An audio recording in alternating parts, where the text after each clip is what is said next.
Hi, I'm David Singleton, partner and founder of LT Fluency, along with Paul May, bringing you the August edition of the Greek Peak. This month, we will be exploring the theme, What's Under the Surface? Men's Wicked Hearts, using the verses in Matthew 5:31 and 32. Join us as we analyze what Jesus pointedly tells Jewish men about staying with their wives, using the Greek language. Have you ever had an occasion where you are reading a passage of the Bible and you pause, wondering what it means because the words seem impossible to put into practice? It causes you to cross-check the verses with another version to see if different wording helps you understand. Or perhaps you have encountered other Christians who practice something very different from you, even foreign, based on a belief that has arisen from the very passage that caused you to stop and wonder. It makes me think that something is missing. Surely the people hearing Jesus' words didn't have to solve the puzzle.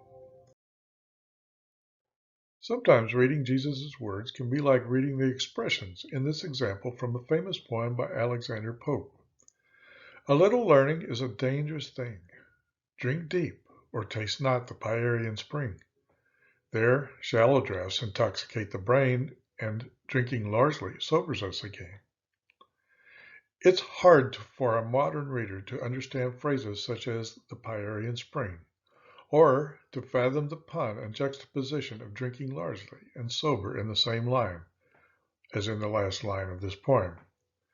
When concepts are separated from their cultural setting, that's when the quandary begins.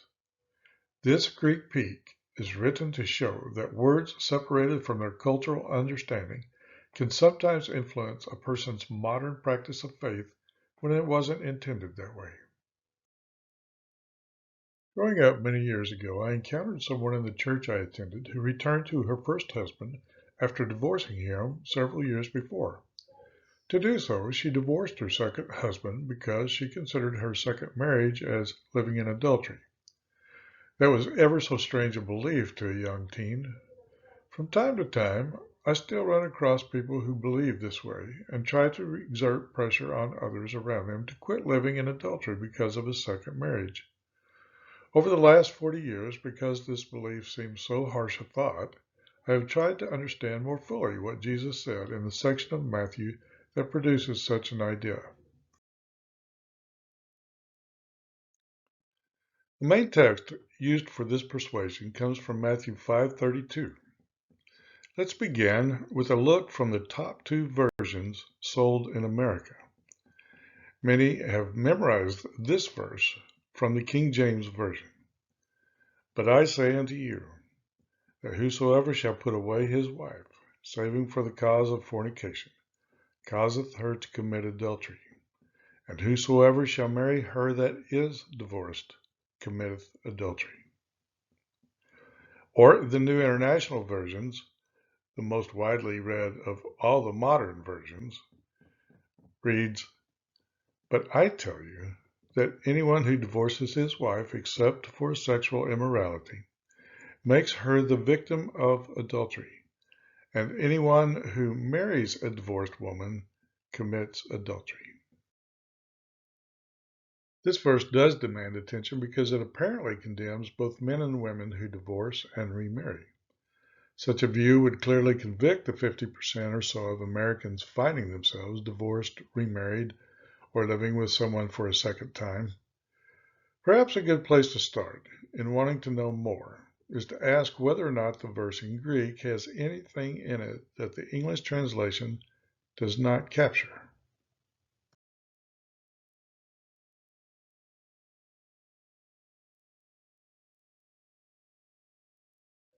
Here is the Greek text with an English translation below.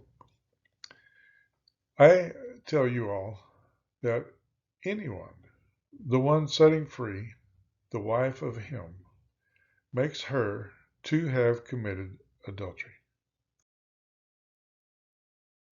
except for unfaithfulness,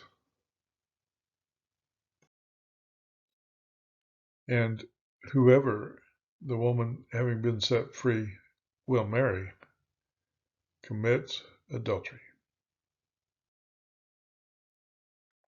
Some of the nuances of Greek yield a fuller realization of what Jesus says here.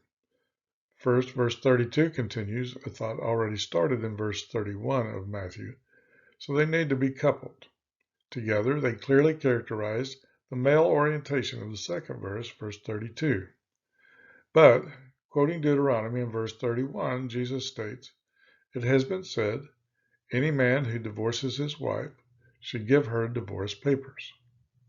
Verse 32 then contains Jesus' comment on what has been said. Second, given the sentence structure of verse 32, Jesus is not trying to lay down new rules. He is following up on the quotation in a manner fully known to his listeners. Third, he is using the term from Deuteronomy for divorce as a turn of phrase for the men listening to illustrate their hypocritical use of following the law. In Deuteronomy 24, 1 through 4, Moses provided a way for divorce to happen among God's people. It appears that in Matthew 5:31, Jesus quoted merely the first verse of the section of verses. So, does Jesus' comment simply refer to the first verse? Verses 2 through 4 refer to a woman as being set free from the first husband if he divorces her, and even being set free from a second husband who marries and divorces her.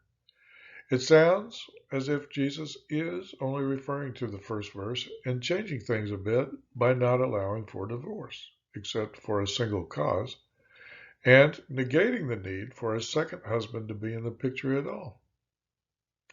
This is not likely, since Jesus addresses the role of the Old Testament just a few verses earlier in the chapter, in verse 17. Surely he is not changing anything after adamantly telling the crowd nothing would change in the Old Testament until heaven and earth pass away. The second word of verse 32 reinforces that he is changing nothing. The two versions of the Bible Americans buy most are the King James Version and the New International Version. Both render the second word in verse 32, de, as the word but. That's because theologians have labeled de a conjunction. If de is a conjunction, then the English equivalents are and, or, but, yet, and so.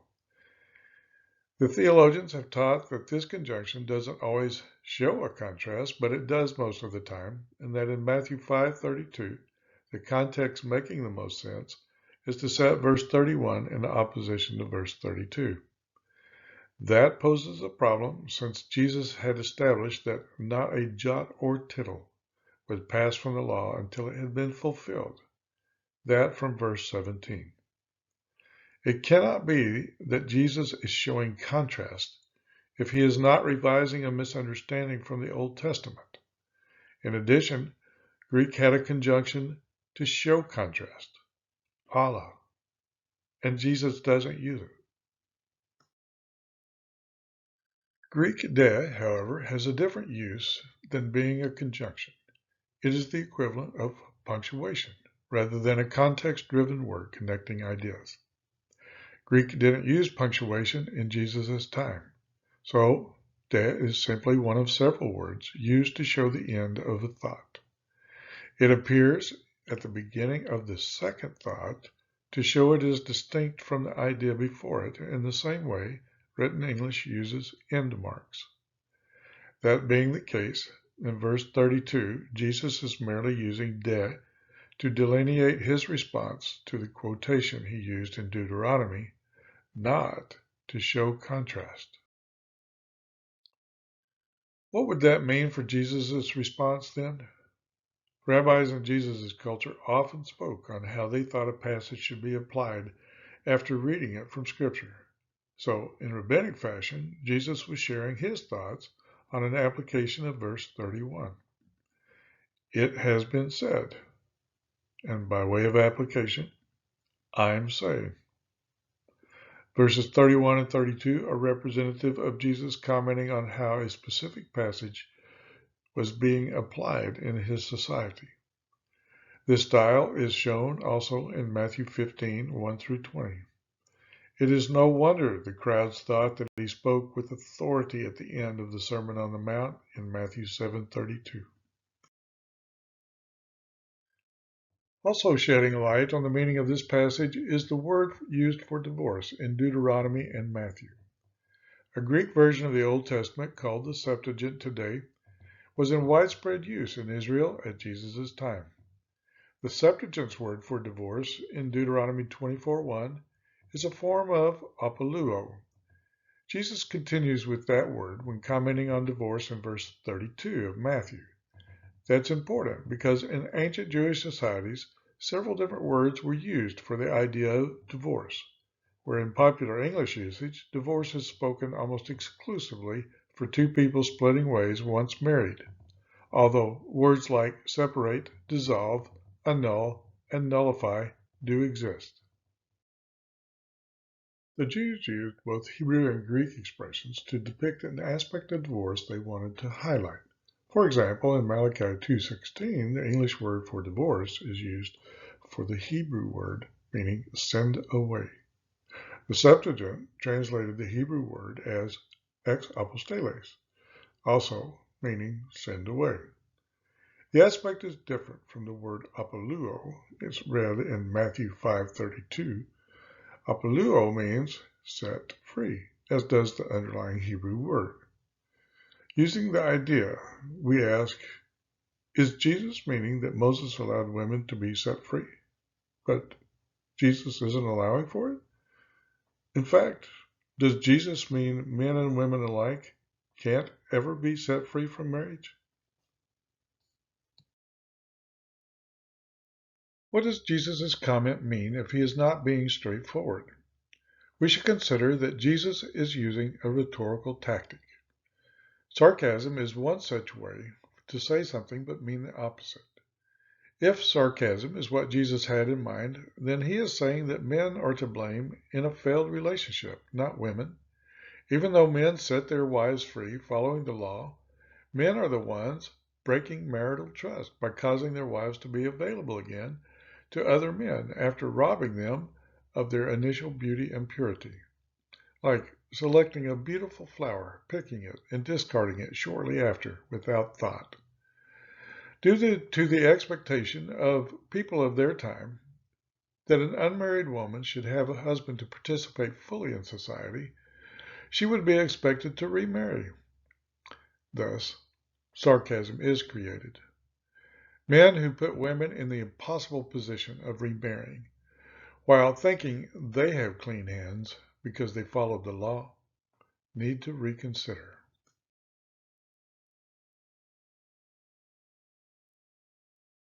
Then Jesus continued with hurricane force words by presenting the logical conclusion of such an expectation.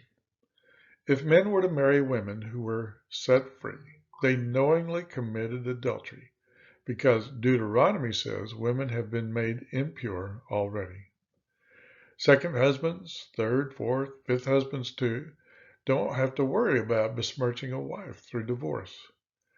Jesus only quotes verse 1 in Deuteronomy 24 because there shouldn't be a need for his further clarification contained in verses 2 through 4, where women are referred to as having been defiled by divorce from their first husbands, because first husbands shouldn't have weaseled out of their commitments to their wives and to God. They should know their hearts are tainted. Jesus didn't condemn setting wives free. He meant to show that impure hearts should be fixed first. It seems there is an implied question following Jesus' statement. Isn't it the wickedness in your hearts that leads to needing a law in the first place? One other way to consider Jesus' words is to understand the insidious nature of men who divorce. It's clear that Jesus is not addressing women. The NIV tries to bring out the aspect by saying men are making women the victims of divorce in a society that would expect women to be married. Jesus uses the idea of set free to show that men actually notice women who have been set free, desire them, want to marry them, and set their own wives free to do so. This idea fits very nicely with why Jesus mentioned looking at women lustfully in verse 30. A modern-day awareness of this verse might read, let's talk about adultery since it has been brought up already. You know that the law states that you can set your wife free. But what's in your heart when you do that? Setting your wife free for you to marry another woman who is now available because she has been set free by someone else? Don't you think that this line of thinking reveals an impure heart, which in turn sets you free from God?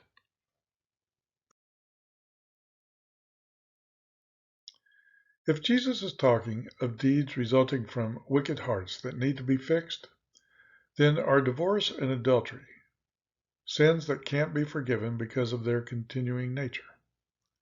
Are divorce and remarriage something that need to be undone so that people would not be continuing to live in sin? That's certainly not how we fix any other sin.